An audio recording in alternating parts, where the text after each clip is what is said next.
Assalamualaikum warahmatullahi wabarakatuh. Salam Om Swastiastu, Namo Buddhaya, salam kebajikan.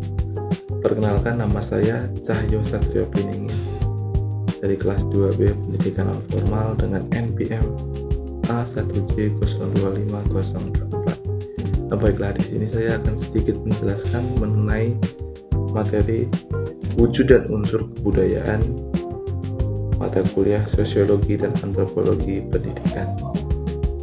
Baiklah, kita akan memulai dari wujud kebudayaan.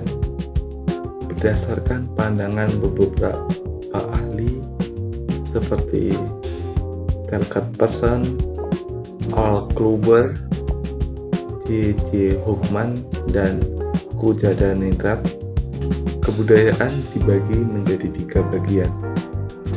Yang pertama ada wujud ideal atau abstrak, berupa kompleks ide-ide, gagasan, nilai-nilai, norma-norma, dan juga peraturan. Dalam hal ini, wujud ideal atau abstrak tidak bisa dilihat ataupun diraba, karena ada dalam alam pikiran masyarakat dan juga berfungsi sebagai tata kelakuan dan sopan santun manusia. Dan yang kedua, wujud sistem sosial, berupa kompleks aktivitas ataupun tindakan berpola manusia dalam masyarakat. Untuk hal ini bisa dilihat ataupun didokumentasikan karena terwujud dalam bentuk perilaku dan interaksi antar individu.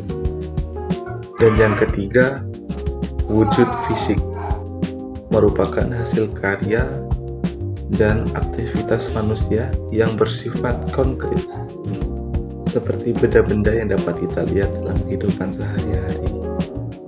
Nah, setelah kita mengetahui 3 unsur wujud kebudayaan, kita akan lanjut ke unsur kebudayaan berdasarkan teori Kujadhaningrat, yang dimana teori Kujadhaningrat itu dibagi menjadi 7 unsur kebudayaan.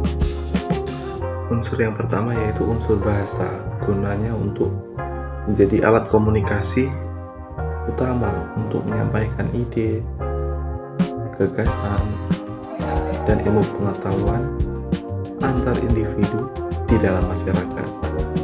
Dan yang kedua yaitu sistem pengetahuan. Sistem pengetahuan ini mencakup pemahaman masyarakat tentang segala hal yang mereka pelajari, yang kemudian dikembangkan melalui pengalaman hidup. Dan unsur yang ketiga yaitu organisasi sosial, yaitu contohnya seperti keluarga, kekerabatan, dan juga tingkatan lokalitas geografis, yang dimana hal tersebut mengatur interaksi di antara manusia. Dan unsur yang keempat yaitu peralatan hidup dan teknologi.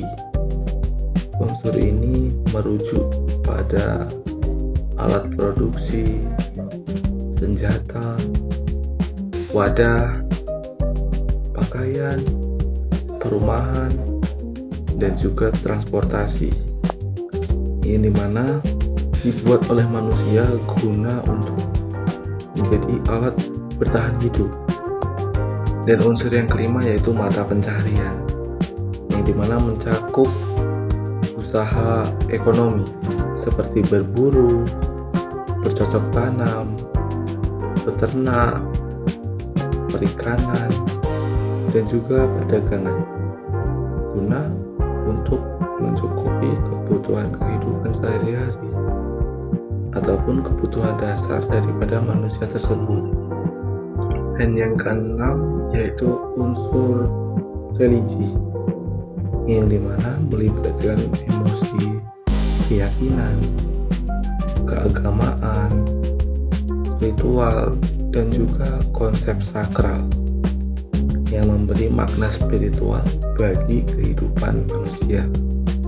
Dan unsur kebudayaan yang terakhir yaitu kesenian, yang dimana mencakup aktivitas kreatif manusia, contohnya seperti seni rupa, musik, ada juga seni tari, dan karya sastra yang dimana diekspresikan dalam artefak budaya.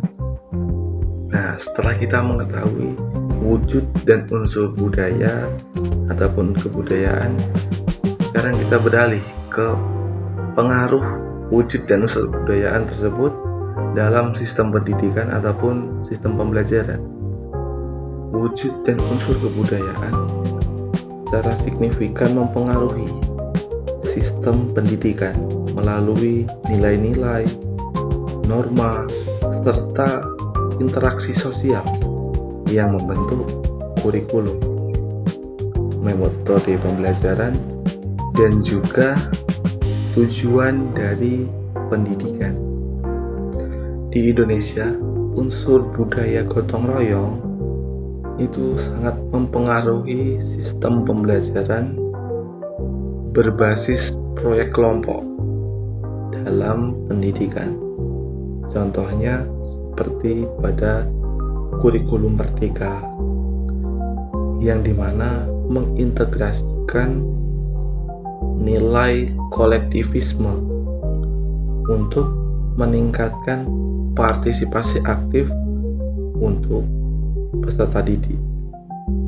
Baiklah, itulah tadi sedikit materi yang dapat saya sampaikan mengenai wujud dan unsur budaya dan juga pengaruhnya terhadap sistem pendidikan. Semoga bermanfaat dan terima kasih.